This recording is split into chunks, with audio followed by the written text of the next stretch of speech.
सजन को हण किसा कुर्ब कजने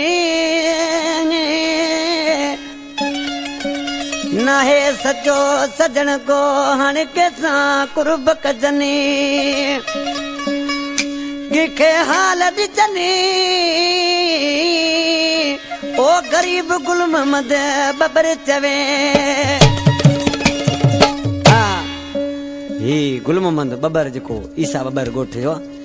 इलियास जो भास ॾेला जेको इलियास बबर बि हींअर हिते मौजूद वेठो आहे असांजो दोस्त ॾिसी अली गुल चांडिया जॾहिं आशिक़ सभई दोस्त पुछनि था भला तोखां महबूब कीअं जुदाई कई चलो वदा मूंसां मिटनि माइटनि कान रहाई ऐं ॾिसां पियो जेका कई उन्हनि कई आहे पर ॾिसी छा पियो चए था जंहिंजे अंदर में लुंडियूं भलाऊं कहिड़ियूं कदा पाऊं जंहिंजे अंदर में लुंडियूं भलाऊं कहिड़ियूं कदा पाऊं खिलंदे खिलंदे विदा खाई ज़र उन्हनि में आहे इलाही घणो तिन खे सुञाणा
दोस्त चवनिस पिया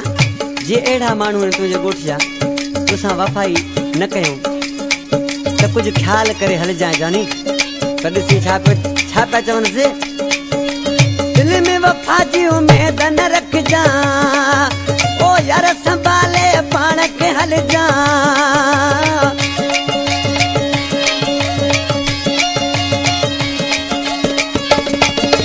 दिल में वफ़ा जी उमेद न रखजांइ संभाले पाण खे हलिजांइ इन ॾिनियूं सदाई सदाऊं कहिड़ियूं कदा पोइ वफ़ाऊं इन ॾिनियूं सदाई सदाऊं कहिड़ियूं कदा पोइ वफ़ाऊं खिलंदे खिलंदे विदा खाई ज़हर उन्हनि में आहे इलाही घणो तिन खे सुञाणा कहिड़ियूं कदा पोइ वफ़ा जंहिंजे अंदर में लुंडियूं भला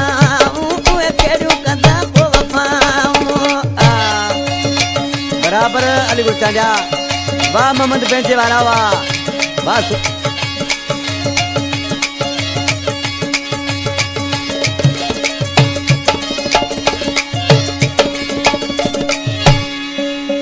नस बबर ते यार बुधो ते मूं बि चयो ही किसो सचो ते